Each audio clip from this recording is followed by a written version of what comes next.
Hello friends, हम कर रहे थे एस्टेट PYQ क्योंकि कह रहे हैं कि मई के एंडिंग में इसका एग्ज़ाम ले लिया जाएगा। तो हमने ये स्टार्ट किए थे लास्ट वीडियो में। हमारे ना इसके 15 क्वेश्चन हो चुके थे। तो नेक्स्ट आगे करते हैं।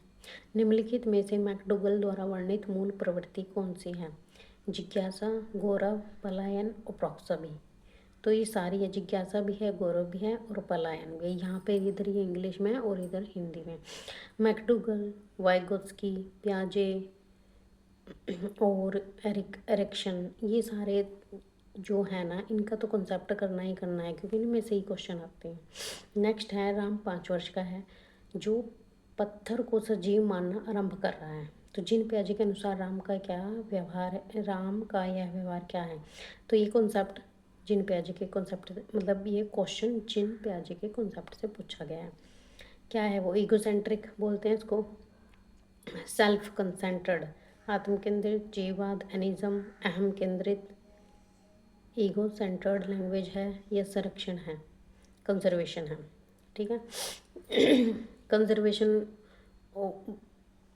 इधर कंजर्वेशन लिखा हुआ, इधर संरक्षण। तो ये क्या है? जिन पियाजे का गण, बच्चा ना जब किसी भी चीज़ को, ठीक है, निर्जीव को सजीव मान लेता है, ये उसका अनिज्म होता है। वो सोचता है कि हम कड़ी में बैठ के जा रहे हैं तो चांद चल रहा है, तो चांद हमारे हमारे साथ चल रहा है, जैसे हम चल रहे हैं वैसे ही चांद भी चल रहा है। तो ये उसका जीववाद यानी कि अनिज्म होता है। वाइगोत्स्की, ये देखो वाइगोत्स्की से आ गया। ठीक है। वह कार्य जो अकेले बालक के लिए अत्यधिक कठिन है किंतु किसी प्रौढ़ अत्यधिक कुशल साथी की सहायता से करना संभव हो, क्या कहलाता है? स्कैफोल्डिंग। निर्देशित संयुक्त विकास स्तर मतलब ZPD, वास्तविक विकास का स्तर। तो इसे स्कैफोल्डिंग कहते हैं। जैसे कि इसका एक छोटा सा मैं एग्जांपल देती हूँ। जैसे हम साइकिल चलाना सीखते थे, अब तो छोटे छोटे साइकिल आगे बच्चे खुद ही चला लेते हैं। ठीक है। पहले क्या होता था, हम चाहे साइकिल चलाना सीखते थे तो हम चलाते थे, ठीक है, फिर पीछे से सहारा देता है, आपके फादर हो या आपकी बड़ी बहन हो या बड़ा भाई, पीछे से थोड़ा सा ना स्टाइल कैरियल पकड़ के पीछे से थोड़ा सा सहारा देते हैं भाई, ताकि इसको साइकिल चलाना आ जाए। ठीक है। तो उसे ही कहते हैं, थोड़ी सी जो हेल्प देते हैं ना, परमानेंटली नहीं, टेम्परेरी जो हेल्प देते हैं, उसे ही स्कैफोल्डिंग कहते हैं।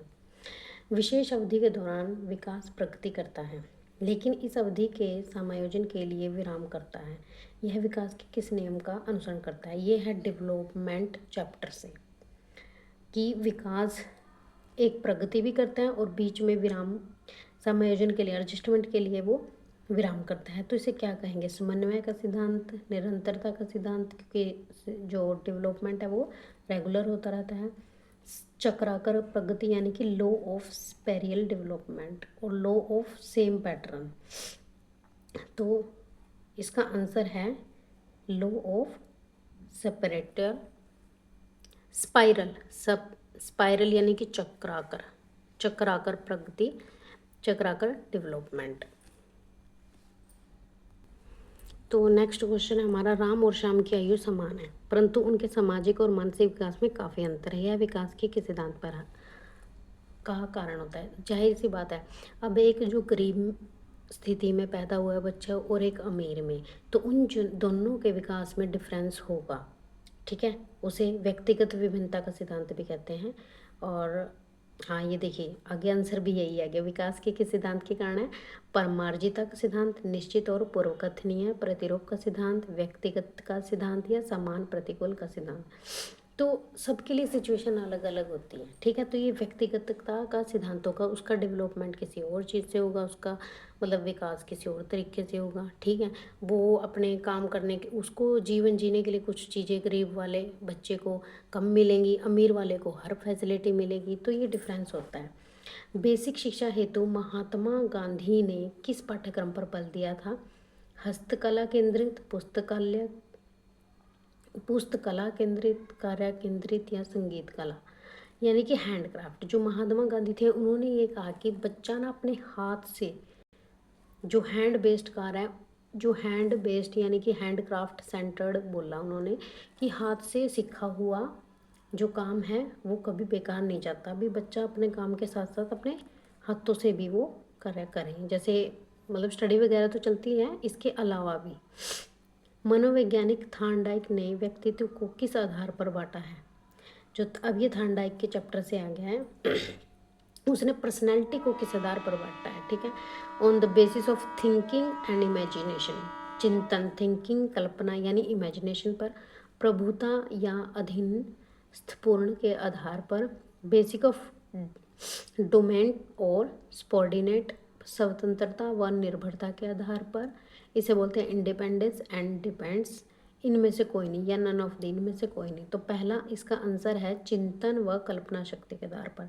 जो थार्नडाइक है ना, उसने अपनी पर्सनैलिटी को थिंकिंग और इमेजिनेशन के बेस पर बांटा है, ठीक है। नेक्स्ट क्वेश्चन है, दो विद्यार्थी एक ही अवतरण को पढ़ते हैं फिर भी इसके बिल्कुल भिन्न अर्थ लगाते हैं, उनके बारे में निम्नलिखित में से क्या सत्य है। भी ये चार चीज़ें बताइए, इनमें से कौन सी बात सच है, ठीक है। दो स्टूडेंट है, दोनों एक चीज़ को पढ़ रहे हैं, ठीक है, तो लेकिन वो समझ के उसका अर्थ कुछ और निकाल रहे हैं और वो समझ के कुछ और निकाल रहा है, तो इनमें से कौन सी बात सच है। संभव है क्योंकि शिक्षक ने अवतरण को समझाया नहीं। संभव नहीं है, विद्यार्थी को उसे दोबारा पढ़ना चाहिए। संभव है क्योंकि व्यक्ति के अधिगम को विविध कारण विभिन्न विभिन्न विधियों से प्रभावित करते हैं। तो ये क्या है कि इसका राइट आंसर है संभव है क्योंकि व्यक्ति के अधिगम को विविध कारण विभिन्न विधियों से प्रभावित करते हैं। अभी भी जो मैंने स्टार्टिंग में बताया था कि सबका जो डेवलपमेंट अलग अलग होता है, फैमिली के अकॉर्डिंग, उनकी सिचुएशन के अकॉर्डिंग। डाल्टन विधि के प्रतिपादक, अब ये क्वेश्चन ना बीच में एक दो आ जाते हैं। 2022 में ऐसे बहुत क्वेश्चन पूछे गए थे एस्टेट में, पीआरटी में भी। तो ये एज टी एज तुम्हें लर्न करने पड़ते हैं कि डाल्टन विधि किसने दी थी, हेलन पार्क हस्ट ने। बुद्धि परीक्षण जो मापता है वही बुद्धि होती है, अब ये परिभाषा किसने दी, बोरिंग ने। ये तो हमें एज टी एज करनी पड़ेगी। अच्छा, ये है सूची 1 और 2 को ये मिलान करना है, ठीक है। ये इसमें दे रखा है ब्रूनर ने, इसका राइट आंसर 4 है, बट मैं आपको मैच करके बता रही हूँ कि ब्रूनर ने क्या किया था, संप्रत्या उपलब्धि का दिया था। आशुबेल ने अग्रिम संगठन शिक्षण प्रतिमान दिया था। ग्लेजर ने बुनियादी शिक्षण प्रतिमान दिया था और गार्डन ने साइनेटिक शिक्षण प्रतिमान दिया था। अब ये नेक्स्ट क्वेश्चन है अल्बर्ट बंडूरा से। अल्बर्ट बंडूरा के अनुसार निरीक्षणात्मक अधिगम हेतु 4 परिस्थितियां आवश्यक है, कौन कौन सी है, ठीक है। मतलब पहले क्या होता है, हमें मोटिवेट होते हैं, फिर हम अटेंशन लेते हैं, रिटेंशन लेते हैं, रिप्रोडक्शन होता है, क्या होता है। तो इसका राइट आंसर है ये अवधारण, धारणा, पुनरुत्थान और अनुप्रेरणा। लेकिन हमें हिंदी में इतना लर्न नहीं रहता, तो इंग्लिश में अच्छे से लर्न करना है। इसका राइट आंसर 3 है अटेंशन, फिर रिटेंशन, रिप्रोडक्शन और मोटिवेशन। नेक्स्ट क्वेश्चन है, परियोजना विधि के पद क्रमशः होते हैं। परियोजना मतलब प्लानिंग, हम कोई भी प्लानिंग करते हैं तो कैसे करते हैं, ठीक है। पहले क्या करते हैं, हम चयन करते हैं, उद्देश्य पहले तो चूज ही करेंगे ना हम, उसके बाद हम उसका आयोजन करेंगे, ठीक है। फिर हम करेंगे क्रियान्वयन और फिर करेंगे मूल्यांकन और फिर उसका लेखा जोखा। पियाजे ने बुद्धि को किसके प्रति समायोजन योग्यता के रूप में परिभाषित किया है, किसके प्रति एडजस्टमेंट में योग्यता के अनुरूप परिभाषित किया, भौतिक और सामाजिक पर्यावरण में, फिजिकल और सोशल एनवायरनमेंट के अकॉर्डिंग।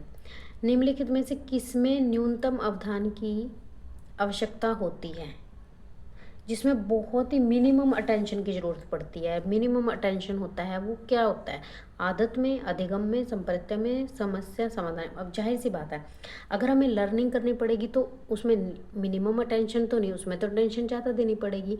और कोई प्रॉब्लम सॉल्व करेंगे उसमें भी, और कॉन्सेप्ट में भी, जब अगर हम कोई कॉन्सेप्ट करेंगे उसमें भी। आदत है, किसी को चाय पीने की आदत है, अब उसमें क्या एफर्ट करना पड़ रहा है, चाहे तो वो पिए गई, ठीक है। कोई भी हैबिट हो सकती है, ये मैंने बस जस्ट ऐसे एग्जांपल दे दिया। प्रेरणा का स्रोत निम्न में से कौन सा सही नहीं है, वैसे एफर्ट तो है, चाय पहले बनानी पड़ेगी फिर पीनी पड़ेगी। नेक्स्ट क्वेश्चन है, प्रेरणा का स्रोत निम्न में से कौन सा सही नहीं है। प्रेरणा के जो स्रोत सही नहीं है, आदत, प्रेरक, चालक, उद्दीपन। तो राइट आंसर है आदत, ये प्रेरणा का स्रोत नहीं है। तो ये थे 30 क्वेश्चन मॉडल टेस्ट पेपर 1 के, पीआरटी टीजीटी पीजीटी सभी लेवल्स पे होंगे। मैं अभी टाइम नहीं था, मैं सारे मॉडल टेस्ट कराऊंगी। ये तो हमारी साइकोलॉजी, फिर हिंदी, फिर इंग्लिश। अगर वीडियो पसंद आई तो लाइक शेयर एंड सब्सक्राइब कीजिए। Thank you.